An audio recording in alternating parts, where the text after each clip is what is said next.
नमस्कार दोस्तों, national news today में आपका स्वागत है। ये मेरा एक नया चैनल है, पहले तो इसे जल्दी से आप लोग सब्सक्राइब कर दीजिए, जल्दी से लाइक कर दीजिए और जल्दी से जल्दी इस चैनल को ज़्यादा से ज़्यादा बढ़ाइए, शेयर करिए व्हाट्सएप पे और फेसबुक पे, ताकि सब्सक्राइबर अधिक हों और मैं आपको इसी तरीके की और अधिक वीडियो बना सकूँ। इस चैनल में मैं ऐसे वीडियोज़ लाऊँगा जो विभिन्न समाचार पत्रों की प्रमुख हेडलाइन्स होंगी, लेकिन परीक्षाओं के पॉइंट ऑफ व्यू से। तो आइए देख लेते हैं कि आज के समाचार पत्रों में ऐसी सबसे बड़ी सूचनाएँ कौन-कौन सी हैं। आज की जो प्रमुख सूचनाएं हैं समाचार पत्रों में कि पूर्वी लद्दाख से सेनाएं जल्द और पूरी तरह हटाने पर भारत और चीन राजी हो गए हैं।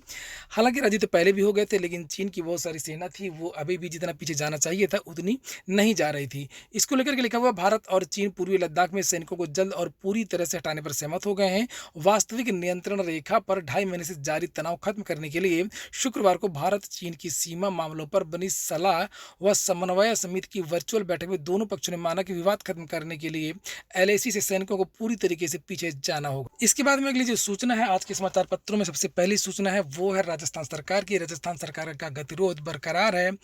जो वहाँ के एक विधायक थे, सचिन पायलट, नेता, बड़े नेता थे राजस्थान के, उन्होंने विद्रोह कर दिया अपनी सरकार के खिलाफ ही।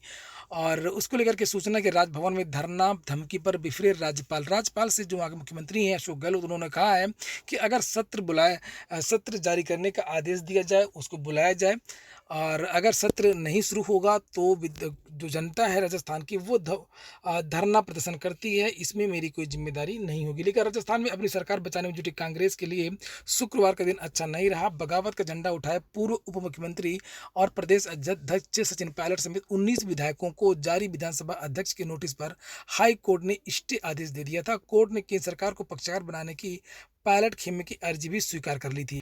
आज के समाचार पत्र में एक और सूचना है कि आरईएल रिलायंस इंडस्ट्रीज लिमिटेड जो है दुनिया की सबसे बड़ी दूसरी कंपनी बन गई है एनर्जी के मामले में। देश की सबसे मूल्यवान कंपनी रिलायंस इंडस्ट्री लिमिटेड नए कीर्तिमान बना रही है। शुक्रवार को घरेलू शेयर बाजारों में आरईएल का बाजार पूंजीकरण 14 लाख करोड़ रुपए के पार पहुंच गया। तो ये एक महत्वपूर्ण सूचना है, इसको आप नोट कर सकते हैं। वहीं पर लिखा हुआ है कि कोरोना के स्वदेशी टीके का ट्रायल भी भारत में शुरू हो गया है। एम्स में पहले दिन 30 वर्षीय युवक को लगा टीका, नहीं हुआ कोई तात्कालिक दुष्परिणाम। और ये जो पहले फेज का जो ट्रायल है, यहाँ पर लिखा हुआ है कि कम से कम अभी 1 महीने लग सकता है। उसके बाद में जो ऑक्सफोर्ड यूनिवर्सिटी है, अमेरिका है, चीन है, रूस है, बहुत सारे देश भी इस पर काम कर रहे हैं और उम्मीद है कि दिसंबर के लास्ट में कोरोना की वैक्सीन बाजार में आ। वहीं पर कोरोना की और भी अपडेट दी हुई है कि अब तक जो है 24 घंटे में कितने मामले आए। अगर उत्तर प्रदेश की बात करें तो यहाँ पर लिखा है कि 24 घंटे में 2712 मामले आए हैं और टोटल जो मामले हैं अब तक हो चुके हैं 60,816। और इसी तरीके से अगर भारत की बात करें तो भारत में जो 24 घंटे के मामले हैं वो हैं 50,697। बड़ी तेजी से कोरोना का संक्रमण है वो अब भारत में बढ़ रहा है। संक्रमण की रफ्तार यहाँ से आप लोग देख सकते हैं, लिखा है कि भारत में बढ़ते मामलों से संक्रमितों का आंकड़ा 13 लाख के पार और पूरे विश्व में लगभग 1.5 करोड़ से ज़्यादा लोग कोरोना संक्रमित हो चुके हैं। लेकिन मरने वालों की संख्या भी भारत में 31,000 से ज़्यादा हो चुकी है। नीचे लिखा महाराष्ट्र और दक्षिण भारत समेत कई राज्यों में बढ़ते मामलों से संक्रमितों की जो संख्या पिछले 3-4 दिनों में अचानक बहुत तेज़ी से बढ़ी है। 22 जुलाई को 12 लाख से कम मामले थे और अब बढ़ करके 13.25 लाख को पार कर गए हैं। उत्तर प्रदेश में भी यहाँ लिखा हुआ कि रिकॉर्ड मामले हैं। उत्तर प्रदेश में लगातार नए मामले बढ़ रहे हैं। कई जिलों कानपुर, लखनऊ समेत जिलों में संक्रमितों की संख्या तेजी से बढ़ी है। शुक्रवार को राज्य में 2667 नए मामले आए और 50 लोगों की मौत भी हो गई 24 घंटे में। संक्रमितों की जो संख्या है वो 60,671 हो गई है और 1348 लोगों की अब तक मौत हो चुकी है उत्तर प्रदेश में। इसके बाद में अगली सूचना है रक्षा समझौते की। ये भी परीक्षा में बहुत पूछा जाता है।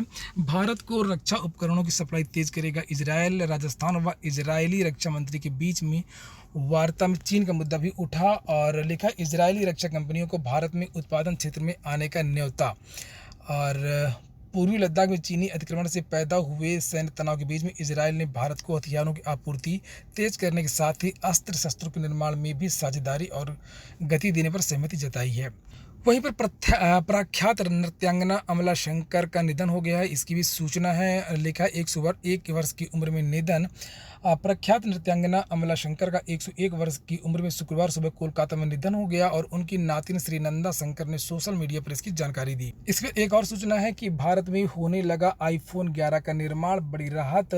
भारत में इस मॉडल समेत से आने वाले फ़ोन के दाम में 22% तक कमी आने की उम्मीद है। अब ये फ़ोन सस्ते मिलेंगे, लेकिन चीन और अमेरिका के बीच में जो तनातनी चल रही है उसका सीधा सीधा फ़ायदा भारत को मिल रहा है। पीयूष गोयल बोले कि मेक इन इंडिया कार्यक्रम को लगे पंख और चीन अमेरिका तनातनी का उठा रहा है भारत फ़ायदा। लिखा है कि दुनिया भर की कंपनियां अपना उत्पादन का जो आधार है वो चीन से हटाने पर विचार कर रही हैं। जापान ने तो अपनी कंपनी को वापस लौटने के लिए प्रोत्साहन की भी घोषणा की है।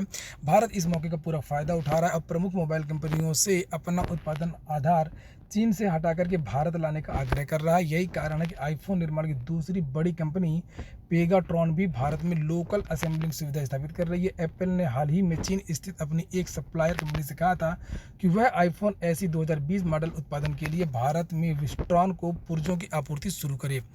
तो ये भी एक अच्छी बात है कि भारत में रोजगार भी मिलेगा और भारत की जो चीज़ें हैं वो सस्ती भी मिलेंगी। इसके बाद मिली सूचना है कि यूएई संयुक्त अरब अमीरात में 19 सितंबर से शुरू होगा आईपीएल। पटेल यहाँ पे लिखा हुआ है। आईपीएल के चेयरमैन ब्रजेश पटेल ने शुक्रवार को पुष्टि की है कि बहुप्रतीक्षित आईपीएल 19 सितंबर से शुरू होगा और संयुक्त अरब अमीरात में शुरू होगा।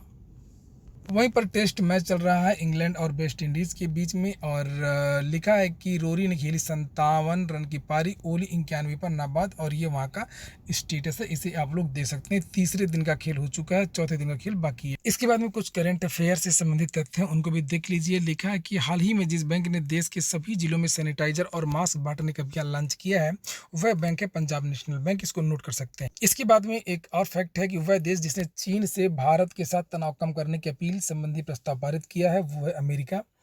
ब्रिक्स सीसीआई के लिए सलाहकार के रूप में हाल ही में जिसे नियुक्त किया गया वो साहिल सेठ हैं। वो साहिल सेठ को नियुक्त किया गया है एक सलाहकार के रूप में। और इसके बाद में एक और फैक्ट है कि एक नया मंगलयान, यहाँ पर देख लीजिए कि हाल ही में जिस देश ने पहले मंगल जांच तियानवेन फर्स्ट को वेनचांग अंतरिक्ष यान लॉन्च साइट से लॉन्च किया, तो वो कौन सा देश है? तो चीन है।